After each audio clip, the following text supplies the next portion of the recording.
সময় সিলেট টিভির পক্ষ থেকে আপনাদেরকে দর্শক স্বাগত জানাচ্ছি।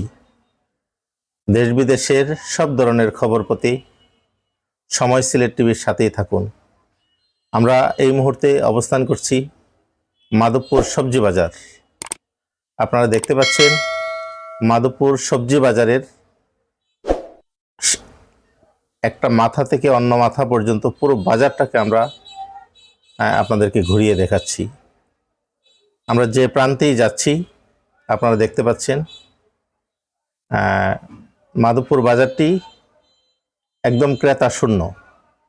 ক্রেতা সবজি বাজারে ক্রেতা নাই বললেই চলে।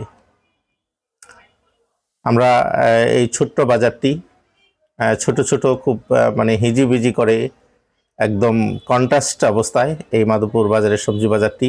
ব্যবসায়ীরা অত্যন্ত ঘনবসতিপূর্ণভাবে বাজারে তাদের সবজি বিক্রি করে থাকে। আসলে খুব বেশি একটা আরামদায়ক অবস্থায় নেই তারা।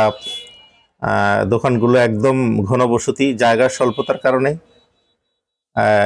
বাজারটি একটু অন্যদিকে ছিল। এইখান থেকে সরিয়ে এনে মেইন রোডের উপরে ছিল সাবেক ইউনু কেএম ফয়সাল সাহেব। এই বাজারটিকে ঠিক এই জায়গাটি খালি ছিল, এই জায়গাটির মধ্যে সবজি বাজারটি নিয়ে আসেন। পিছনে এটি অবশ্য ভালো একটি কারণও ছিল, সেটা হচ্ছে যে রাস্তার উপরে সবজি বাজারটি পূর্বে থাকার কারণে বাজারে যদি কখনো কোনো দুর্ঘটনা, আগুন বা যে কোনো ধরনের প্রাকৃতিক দুর্যোগ ঘটে, সেক্ষেত্রে ফায়ার সার্ভিসের গাড়ি বা অন্য কোনো গাড়ি সেই বাজারের ভিতরে প্রবেশ করতে পারে না। তার জন্য এই জায়গাটিতে এখানে সাধারণত এখানেও সিজনাল সবজিগুলো বিক্রি হতো। টোটালি মোটামুটিভাবে জায়গাটা ফাঁকাই ছিল। ঠিক ওই জায়গাটিতে মাধবপুর সবজি বাজারটি এখন অবস্থিত। তো আসলে জায়গার স্বল্পতা এখানে, যার কারণে দোকানগুলো খুব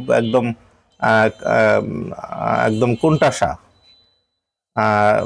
নাই ভালো পর্যাপ্ত ক্রেতাদের যাতায়াত ব্যবস্থা এবং সুন্দর করে যে স্বাচ্ছন্দ্যে ক্রেতারা বাজারে সবজি কিনবে সেই পরিবেশটুকু আমরা দেখতে পাইনি এখানে।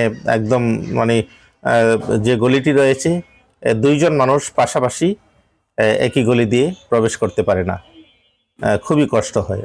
কিন্তু তারপরেও জায়গার যেহেতু স্বল্পতা, সেই স্বল্পতার কারণেই আসলে এখানেই ব্যবসা পরিচালনা করছি।